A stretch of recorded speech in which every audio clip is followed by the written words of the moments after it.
மேட்டூர் அணையிலிருந்து வினாடிக்கு 55,500 கனஅடி உபரி நீர் திறக்கப்படுவதால் காவிரி கரையோரங்களில் வசிக்கும் மக்களுக்கு வெள்ள அபாய எச்சரிக்கை விடுக்கப்பட்டுள்ளது.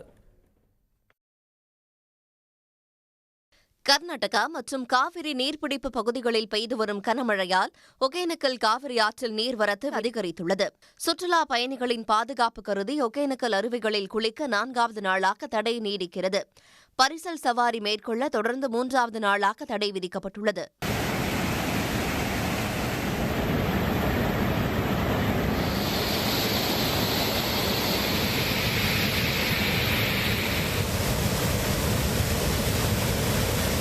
மேட்டூர் அணை நடப்பாண்டில் 7வது முறையாக நிரம்பிய நிலையில் வினாடிக்கு 35,500 கன அடியாக இருந்த நீர்வரத்து காலை 8 மணி நிலவரப்படி 55,500 கன அடியாக உயர்ந்துள்ளது.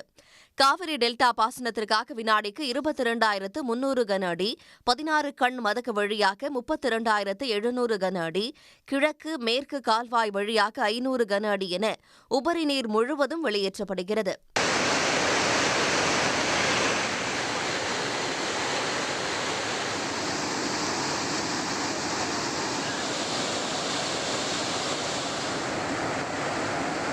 நாமக்கல் மாவட்டம் குமாரபாளையம் காவிரி கரையோரம் வசிக்கும் மக்களுக்கு வெள்ள எச்சரிக்கை விடுக்கப்பட்டுள்ளது. பொதுமக்கள் பாதுகாப்பான பகுதிகளுக்கு செல்லுமாறு நகராட்சி மற்றும் வருவாய்த்துறை அதிகாரிகள் ஒலிபெருக்கி மூலம் அறிவுறுத்தினர். ஆற்றில் இறங்கவோ, துவைக்கவோ, குளிக்கவோ, மீன் பிடிக்கவோ செல்ல வேண்டாம் என்று அறிவிக்கப்படுகிறது. தங்கள் குழந்தைகளை ஆற்றின் பக்கம் செல்லாதவாறு பாதுகாக்கும்படி கேட்டுக் கொள்ளப்படுகிறது. இதனிடையே தஞ்சாவூர் மாவட்டம் அணைக்கரையில் கொள்ளிடம் ஆற்றின் குறுக்கே உள்ள கீழணையிலிருந்து வினாடிக்கு 1,00,000 கன அடி உபரி நீர் கடலுக்கு வெளியேற்றப்படுகிறது.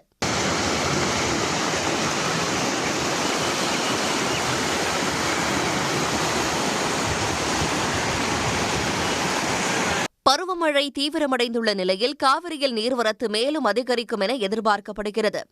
இதனால் காவிரி கரையோரங்களில் முன்னெச்சரிக்கை நடவடிக்கைகள் தீவிரப்படுத்தப்பட்டுள்ளன. உடனுக்குடன் செய்திகளை தெரிந்து கொள்ள சன் நியூஸ் பெல் ஐகானை கிளிக் பண்ணுங்க.